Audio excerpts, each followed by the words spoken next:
Okay, so today we have a DJ from another part of the world, Ali Namito College. Is that my said it correctly? Yes, my DJ name is Namito, and that the other part is my real name, basically. Okay.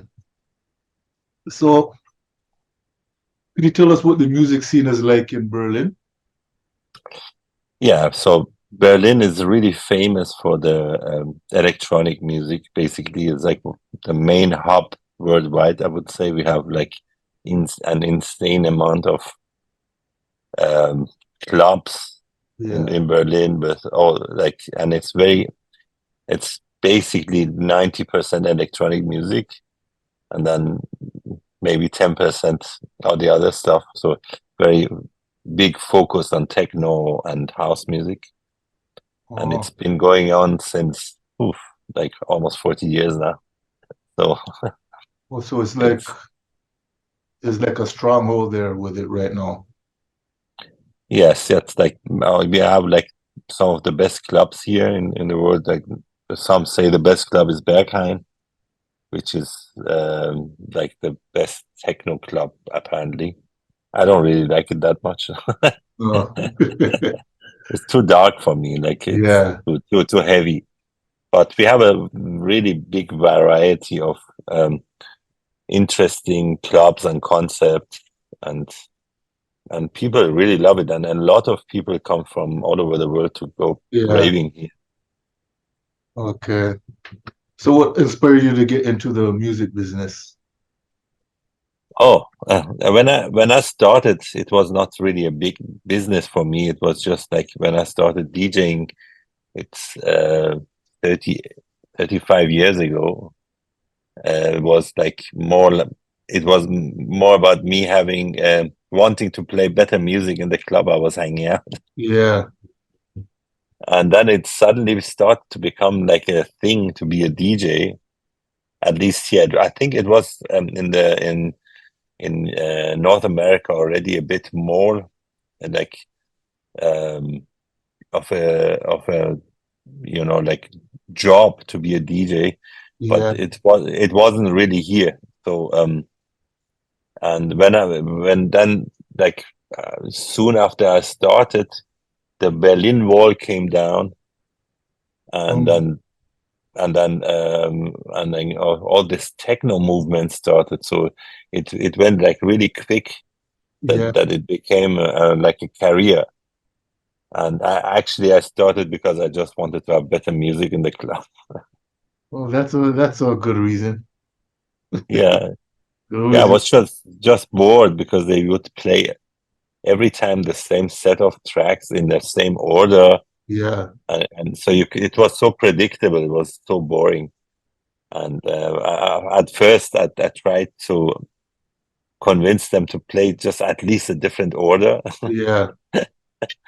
but they thought it's not. People wouldn't understand it, and I thought it was not right. It was like almost insulting the intelligence of people. I know So sometimes people say that about the radio. It's the same thing, same yeah, stuff all the time. yeah, exactly. So I don't think basically Berlin is a perfect example for that it's not true. Like people Yeah. here actually come to hear something new, and they don't really like it's Berlin is the best place to DJ because people don't come with expectations. Yeah. They come to hear what you have to tell them, and that's really like kind of amazing. Yeah. So your genre of choice is organic house. Could you explain what the genre is? Yeah, so organic house is basically house music with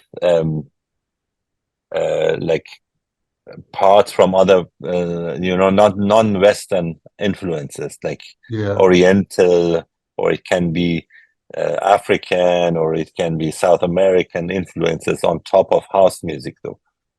So that's and it's a bit of like comes from the Burning Man movement. Yeah, So people really liked it there, and it kind of blew up in the last years. And yeah, I've been doing that actually for a long time. Like I always, it was not really intentional, I think, at the beginning. But when I look back, my yeah, productions from 25 years ago, they already have like Persian influences on top of like techno house music, and but it didn't have a name back then. So, yeah, but you know, I'm between the two cultures, the Western culture and the Iranian. I'm born in Iran, so and I'm born and raised in Iran, and came like when I was 13 here. So I have that side, yeah, but I really love house music. So I always try to combine the two genres, and you know, it gives you a bit more of a feeling. yeah, yeah. So, could you tell us some of the hits you've had in the past? Um, the biggest one is called Stoneflower. It's Yeah, like it was like for 2 years in the electronic charts, and sold like quite a lot of times on Beatport, yeah, and has almost 3 million clicks now on Spotify. And it's an old Persian song that I kind of reinterpreted, and um, someone took a shaky video of my friend Savo playing it yeah, in Burning Man 2018, and it just blew up. yeah. This Karan. Yeah, and that's Yeah, one. Then recently I made a track called, and it was a remix of an Iranian singer called Ali Kashani, and his track is called Last Journey. That's these tracks are really big in the Iranian community. yeah, So like basically everybody knows them. huh, And when I play them on my gigs, the people start to sing along, and they know the lyrics by heart, and it's really cool. But I used to play also other like I've been doing it. It's such a long time. I may have had like also a techno hit called yeah, City of Gods in 2008, and there was another track was like called Viva Colombia, which was like really big in 2002. yeah. Yeah, So, no. So so you've got the pulse of the people with your music. That's a yeah, blessing. I don't really take it personal. I somehow, when I'm in the studio, I get somehow connected to some kind of source, Yeah, and then I have this downloads of information in a way, and I'm basically the person who is like executing that idea. But it's a almost holy space, I would call you it. know what's so crazy that you're saying that? Just last night I was watching the Michael Jackson Thriller 40 documentary, Yeah, and he actually said something similar to what you're saying. He said sometimes he doesn't like to take the credit because yeah, it's same something here. like written before, and when he's in the studio and it comes to him, he said Yeah, something yeah, similar. I can totally relate to that because it's not an ego thing. It's like I feel like blessed when I have these moments, Yeah, you know, like and and I think it happens when you're really uh, doing it by heart, right?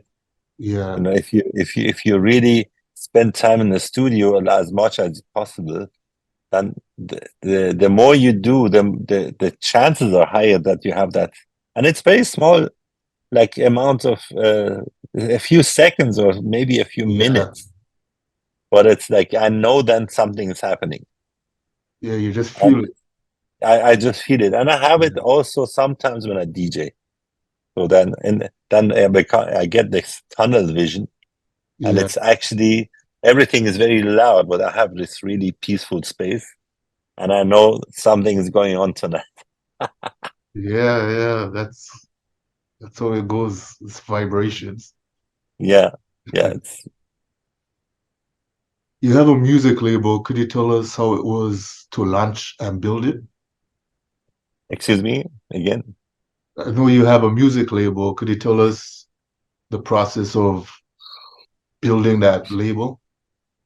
Yeah, so Ubersee Music is my label that I started 5 years ago. Yeah, And the idea was, I sometimes make tracks, and I know that I'm a very good DJ. So like I know if the track is working or not, and I yeah, test them on the tracks, and then I send the tracks to labels, and then they start to say, "Oh, the hi hat should be like this, or you should shorten the beginning."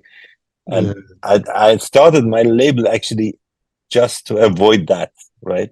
Just to release whatever I feel I want to release without yeah. asking anybody for permission. To keep your And creativity.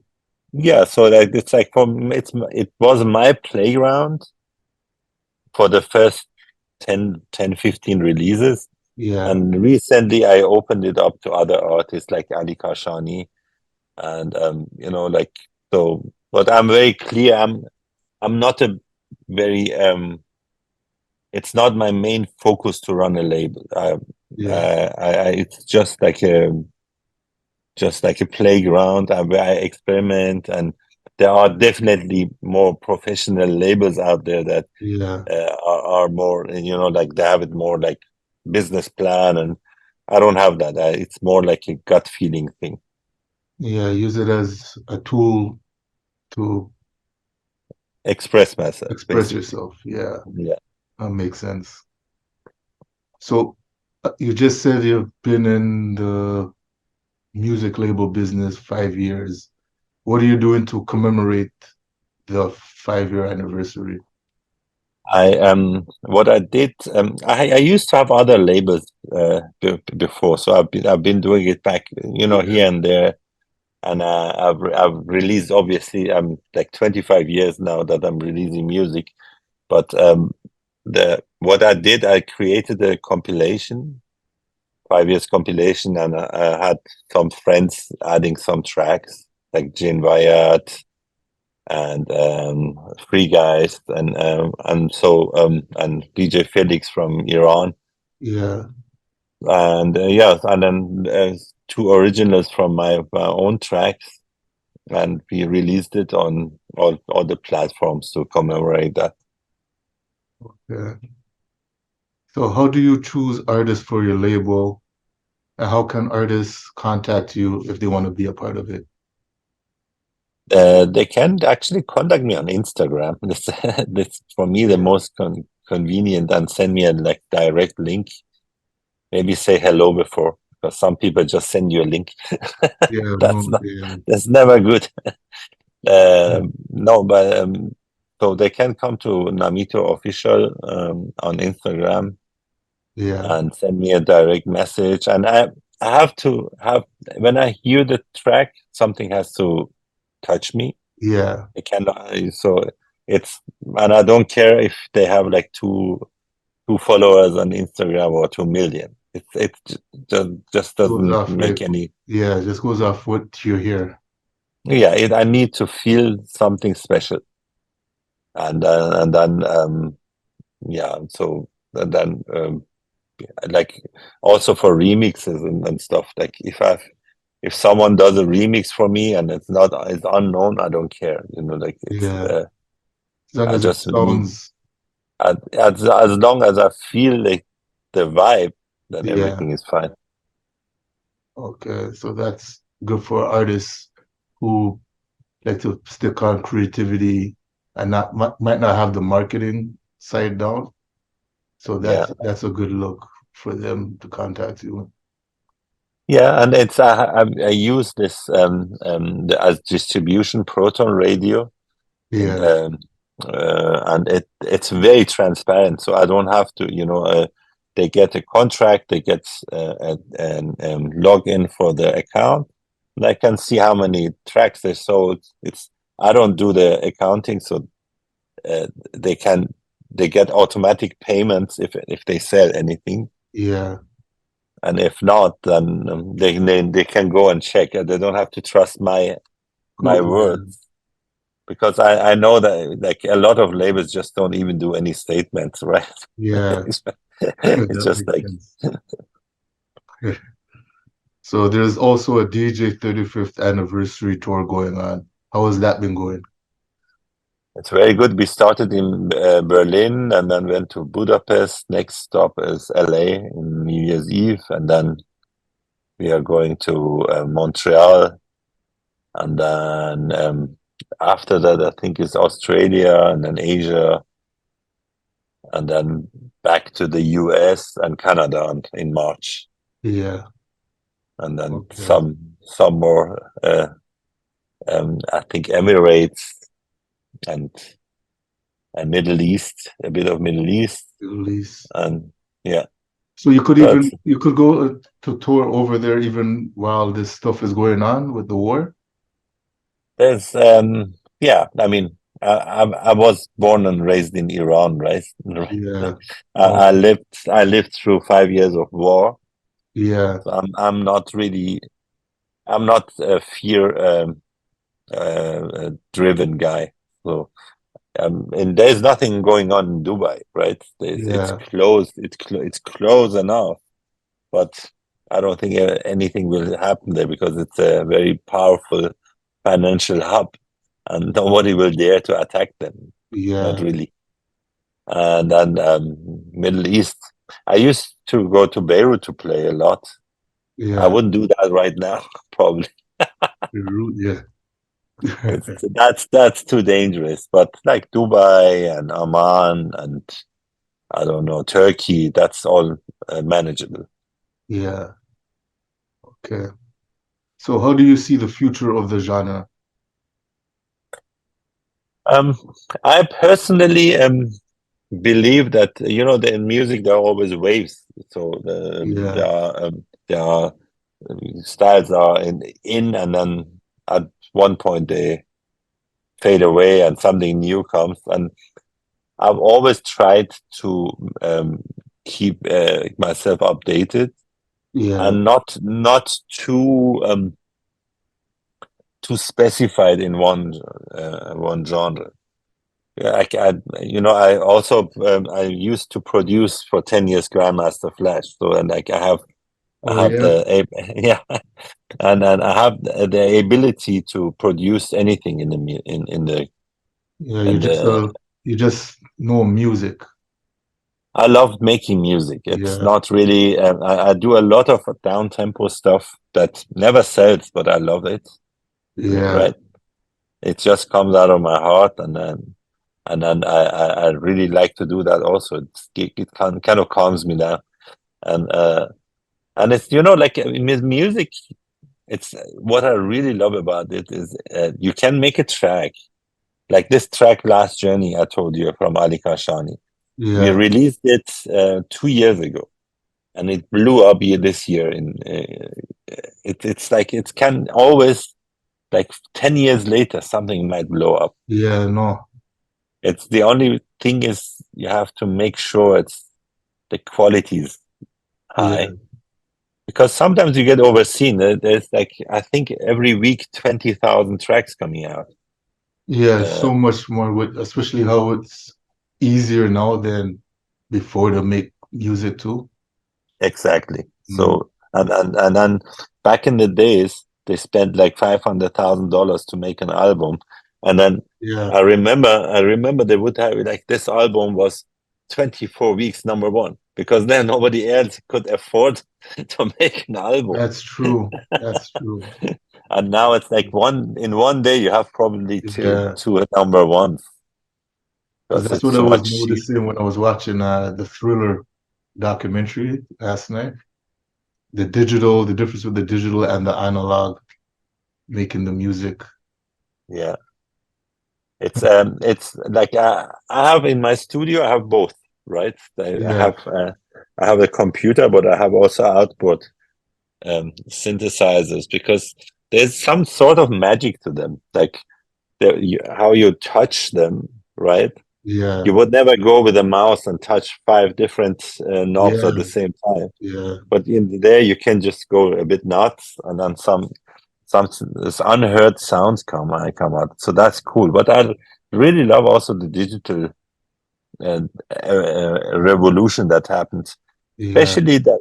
without that, like we have now superstars from Palestine and Argentina and Mexico. It was not the case back in the days. Yeah, It was just a bunch of Germans, English, and American DJs, maybe some French, that would just dominate everybody. yeah, I know. It's different now. So how can people get a hold of your music?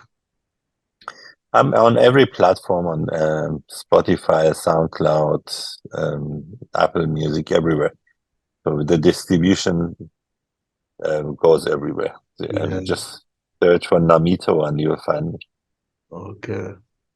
So any lasting words you want to tell the viewers? Life is too short. Just have a good laugh and have a good time, and try to change your closest surrounding, not the world, right? Yeah, So that's because you can't change the Middle East, or like you can just have an influence on people around you and make sure they are sorted and like well off.